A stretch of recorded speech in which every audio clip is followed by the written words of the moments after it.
Good guy, that Mike Garafolo.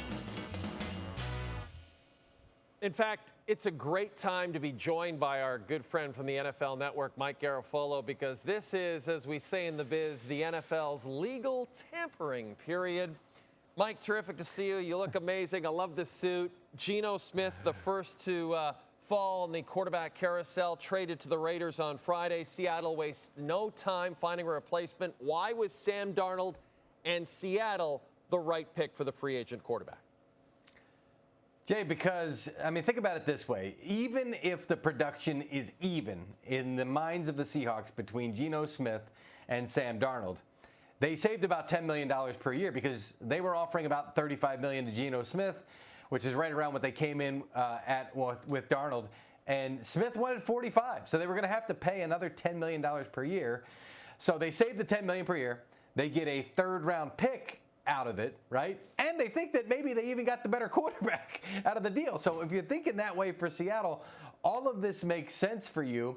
The Geno Smith thing, I go back to last year. I reported he wanted a new deal back then. He wasn't happy about the fact that the Seahawks wouldn't address it. He did talk to the media and said, yeah, everybody knows their worth, and he made a push, and they shut it down at that point. So once we got to this point and we heard that there was a big spread, I said, look out here, because he's going to wind up in Vegas, because we knew what Pete Carroll wanted with regard to a quarterback he was comfortable with, and a guy that he was familiar with, and a guy that he knew would come to Vegas with a chip on his shoulder, and that's what he's getting in Geno Smith.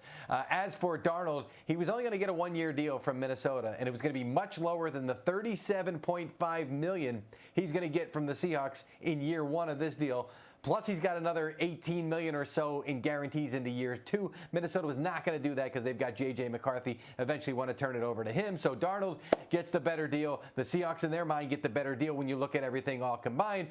And look, Geno Smith's going to get a new deal in Vegas soon, I believe. So going to be closer to what he was looking for from the Seahawks. Also headed to Vegas, which is a tax-free state, which you always got to factor in here, right? So if he gets a little less than he would have gotten in Seattle, it's okay because he's not paying as much in taxes. It all evens out.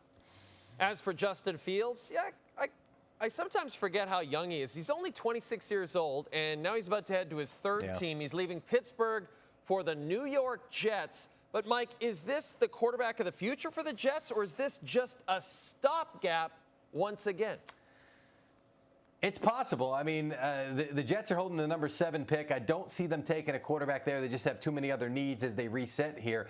And I know that Aaron Glenn, who was the defensive coordinator for the Detroit Lions when Fields was with the Bears, knows what it's like to have to defend all the skills that Justin Fields has. You just got to tap into it and give him a system that makes the most sense. The Steelers last year, he did a nice job, but they were kind of keeping it small for him, putting him in situations where he was comfortable and not making mistakes. And then eventually they were going to open it up a little bit more offensively. They just never got to that point because Mike Tomlin then inserted Russell Wilson, which looked like a good decision early on, not so much later on. So the Jets and Aaron Glenn, and Glenn was in Detroit when they traded for Jared Goff, and we all thought it was a stopgap, and he wound up being the franchise quarterback. So you know that Glenn and the Jets are going to keep open the possibility to that. It's going to depend on how Justin Fields plays. I know that they are enamored with his skill set and really believe that there's untapped talent there for Justin Fields. Just got to coach him up the right way, put him in the right scheme. Let's see if the Jets are able to do that. Tanner Engstrand, who was with the Lions, with Aaron Glenn and with Ben Johnson, they ran a lot of creative stuff with Johnson. I think they should try to do some of that stuff, and they will try to do some of that stuff with Fields. Okay, let's circle back to the Steelers now. So you still have potentially the possibility that you could bring back Russell Wilson, but now a new name has emerged as a potential signal caller for the black and yellow, and it's none other than our ayahuasca-loving friend Aaron Rodgers. Mike Garafolo, more likely to be the quarterback of the Pittsburgh Steelers next season, Aaron Rodgers or Russell Wilson?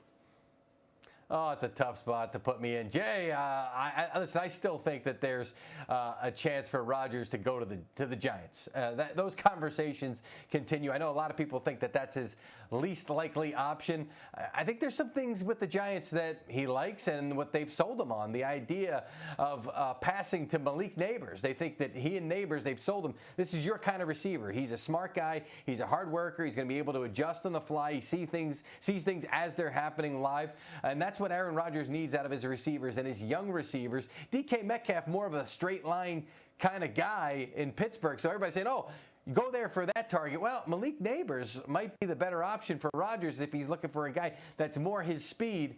And Rodgers hasn't really told the Giants, like, you're out of it. So until he does, I'm going to give them a puncher's chance here. They've shown him the respect. They've given him the space to make his decision. I think they've made it clear to him what they think of him. So I think he's still got a shot there, and I know that Mike Tomlin still thinks highly of Russell Wilson. I don't think he'll be the unquestioned guy there. They still maybe make another move if he winds up being the quarterback there, but this is all going to play out in the near future. And Daniel Jones might be a factor here. If Daniel Jones goes back to Minnesota, I think that might block Rodgers. Well, certainly will block him there, but if he doesn't and that's open, I know Rodgers has expressed interest in the Minnesota Vikings and going back to the NFC North, playing the Packers twice. So there's still a lot of moving parts here and a couple of dominoes that need to fall before we realize what's going to happen on the quarterback front, Jay. Wow, can you imagine if Rodgers went to Minnesota and followed the Brett Favre retirement blueprint? Yes. That would be really something. And here's the thing, free agency doesn't officially start until 4 p.m. Eastern on Wednesday, so lots of time for these,